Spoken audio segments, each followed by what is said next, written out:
Soy nieta de Fernando Mujica Arzoj, que fue asesinado el 6 de febrero de 1996 en San Sebastián, en pleno centro. Saliendo del despacho, él era abogado, y estaba con su hijo mayor, mi tío José Mari, y bueno, uno de los etarras agarró a mi tío mientras le pegaba un tiro en la cabeza a mi abuelo, y no tuve el privilegio de conocerle porque eso fue en febrero y yo nací en noviembre de ese mismo año. En casa nunca nos han hablado de este tema, del asesinato, no solo del asesinato, sino de la vida en el País Vasco bajo la amenaza de ETA. Yo me enteré por casualidad un día de verano, calculo que tendría 13 años más o menos, en el que pues, me encontré la puerta del salón cerrada, cosa que es muy rara en mi casa, y la abrí y de repente me encontré a mis padres en el sofá viendo la tele y en la tele estaba toda mi familia, mi abuela, mis tíos, en un juicio con cara pues, en fin, de fantasmas. Y entonces ahí pues, me llevé el shock y a partir de ahí pues, empecé a conocer un poco la historia.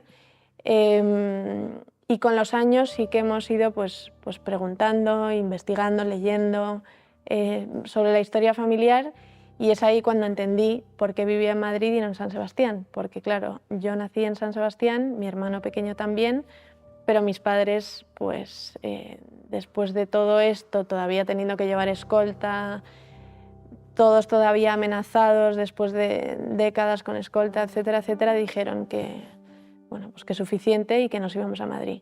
Y nos vinimos cuando yo tenía 4 años y mi hermano 2.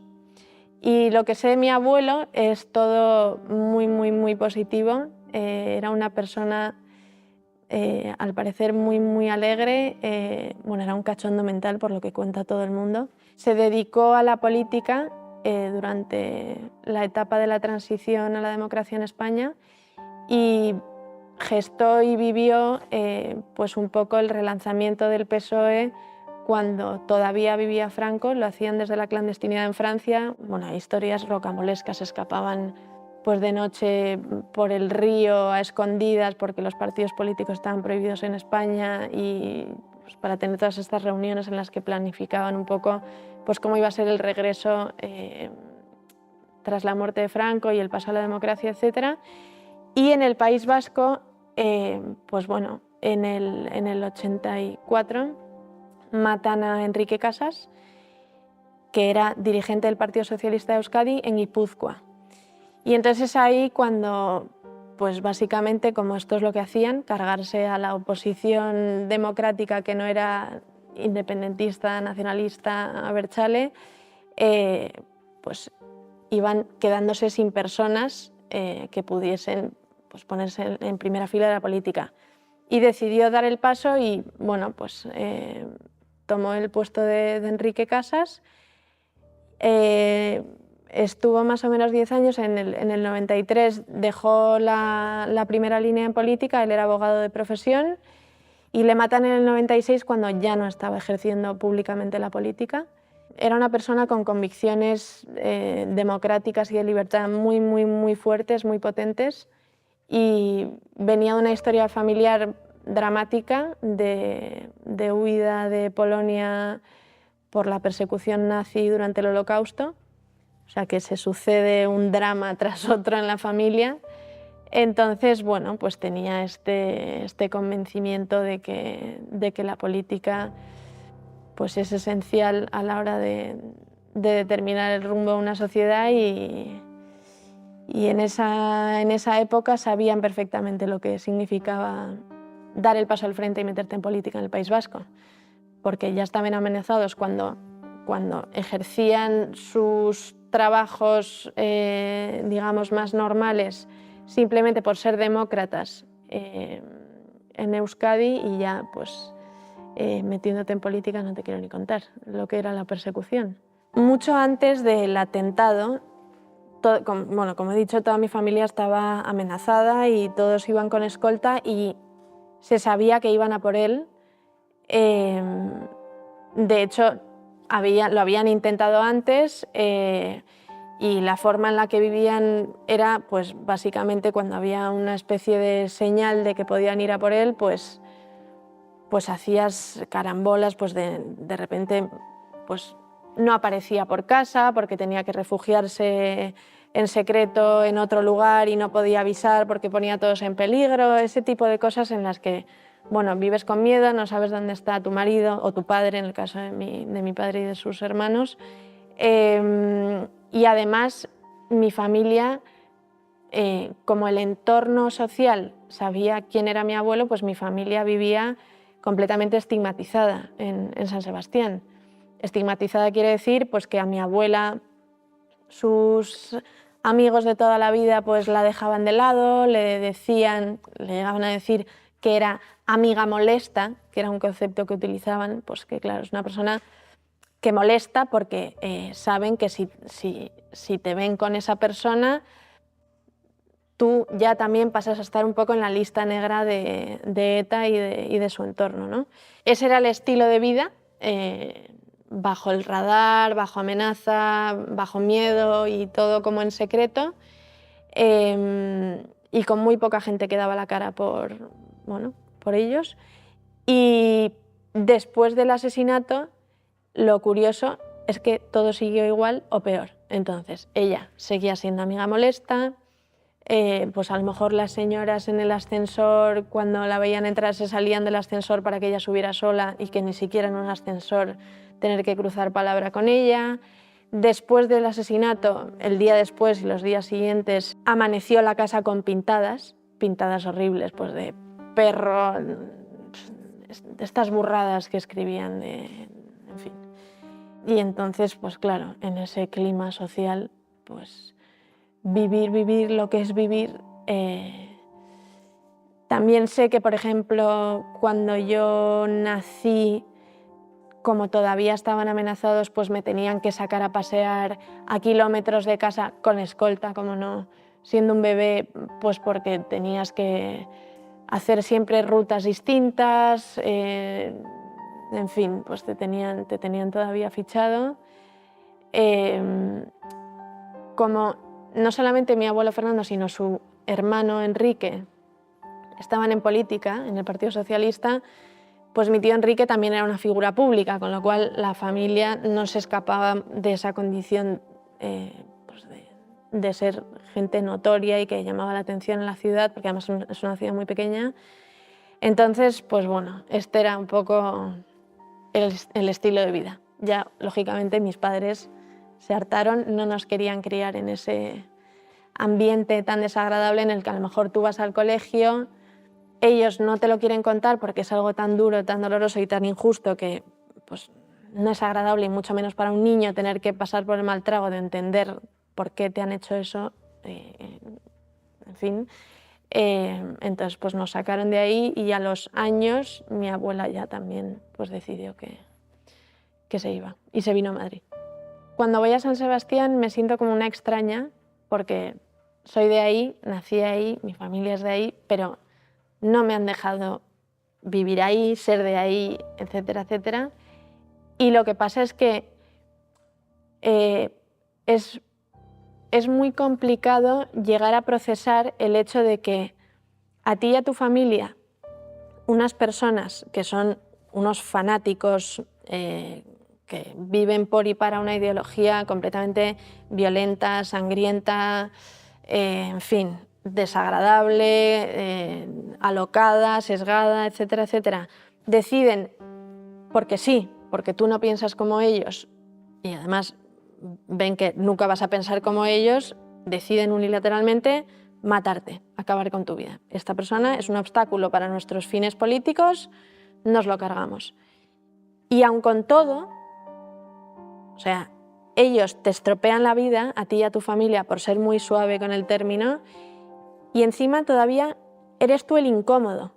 Eres tú todavía esa amiga molesta, esa persona con la que es difícil entablar una conversación en la calle porque sabes que está mal visto llevarse contigo, porque estás amenazado. Es como la paradoja de las paradojas. Tú no decides hacer el mal, sino más bien al contrario, otra persona decide que tú eres el mal y te quita la vida y todavía no eres capaz de recibir el apoyo de la gente que te rodea. Entonces, claro, el problema es que eso no es solo una cuestión de la época. Eso yo lo veo hoy en día. Ahora estamos en 2024. Yo viví un año en San Sebastián en 2020 y yo no me sentía capaz de hablar con nadie de este tema. O sea, es una estigmatización social muy fuerte y muy arraigada porque nadie quiere hablar del tema, nadie quiere oír hablar, porque en el fondo subyace en el País Vasco que todo el mundo sabe que estuvo mal. Lógicamente estuvo mal matar, estuvo mal extorsionar, estuvo mal perseguir, estuvo mal todo el horror que cometía ETA, pero también estuvo mal no dar la cara a nivel social por la gente que sufrió esta persecución. Entonces hay un tabú en el País Vasco alrededor de este tema que a mí lo que me aboca es a ir ahí y ser una extraña porque primero nadie quiere saber, nadie se molesta en preguntarme. Y si sacas el tema, lo que consigues es generar una incomodidad en tu interlocutor porque la gente no sabe ni qué decir. Entonces, sinceramente, me parece un drama porque creo que las heridas que todo este terrorismo durante 50 años ha causado en la sociedad, no solo en la vasca, en la española, si no se habla, si no se tratan estos temas, esas cicatrices y esas heridas es muy difícil que se sanen. Yo no odio absolutamente a nadie. Yo no tengo problema y por eso ahora mismo estoy dando testimonio en contar lo que se nos ha hecho, porque yo no tengo nada de lo que esconderme, al revés. Mi familia se jugó la vida por este país, a sabiendas de lo que había, y lo que había es pues que te iban a por ti y fueron a por nosotros y mataron a mi abuelo. Entonces, no tener la capacidad a día de hoy en el País Vasco y Navarra de hablar de estos temas de manera sosegada y poniendo sobre la mesa lo que estuvo mal y lo que sigue estando mal, es un problemón. Yo diferenciaría dos mensajes. Uno, dirigido a las personas, digamos, un poco de la edad de mis padres o que tienen hijos que vivieron el terrorismo en primera persona, o sea, que vivían durante esa época y saben lo que fue de primera mano. Mi mensaje para ellos sería: contadlo, hablad de ello, contadlo en casa, contádselo a vuestros hijos, porque de lo contrario lo que va a pasar es que va a venir otra persona a contar su versión, que será maliciosa, sesgada y con intenciones las mismas de antes, pero por otras vías, y entonces llegará un momento en el que cuando esa generación quiera salir a la palestra y decir a sus hijos: oye, que esto que te han contado no fue así, sino así, a lo mejor es demasiado tarde. Y a lo mejor se arrepiente toda la gente que lo ha vivido y que no se molesta en hablar del tema una vez haya pasado el tiempo y la versión que se establezca sea una que no apetezca, o que no proceda, o que sea injusta, etcétera, etcétera. Ese mensaje para los padres y las personas que lo vivieron. Y por otro lado, mi mensaje para la gente, pues digamos más de mi edad o de mi generación, gente más joven que no lo vivimos en su día, en mi caso lógicamente conozco el asunto sobradamente, pero claro, yo puedo entender que una persona joven no sepa de esto si en su casa no se lo han contado y en el colegio tampoco, porque los datos en el País Vasco son atroces. O sea, apenas en el 20% de los colegios en el País Vasco se menciona el terrorismo. Y luego otra cosa es cómo se menciona el terrorismo, qué terrorismos, de qué se habla, cómo se... O sea, es lógico que la gente joven no lo sepa.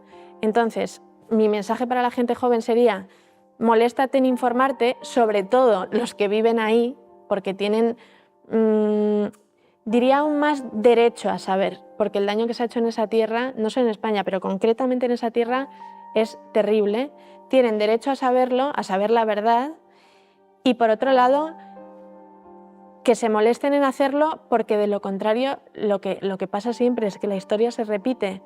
Vendrá otro grupo de personas que ya existen y empiezan a formarse, y hay grupos ya de jóvenes que van por la misma línea de discursiva de lo que fue ETA, de alabar todos los asesinatos, toda la etapa de terrorismo, etcétera, etcétera, que vengan y defiendan la violencia y la ejerzan, y entonces, por no saber lo que hubo y lo que fue, una persona que ignora todo esto quedará completamente indefensa ante lo nuevo que esté por venir, que vaya en contra de lo que realmente deseamos todos, porque que a nadie le vendan la moto de que la violencia justifica ningún fin político y de que la violencia te puede llevar a donde tú quieres, porque la violencia donde lleva es al cementerio, que es lo que vivimos nosotros. Tener que ir al cementerio cada año a honrar a mi abuelo es una situación muy desagradable. Y no es una situación desagradable solamente para mí o solamente para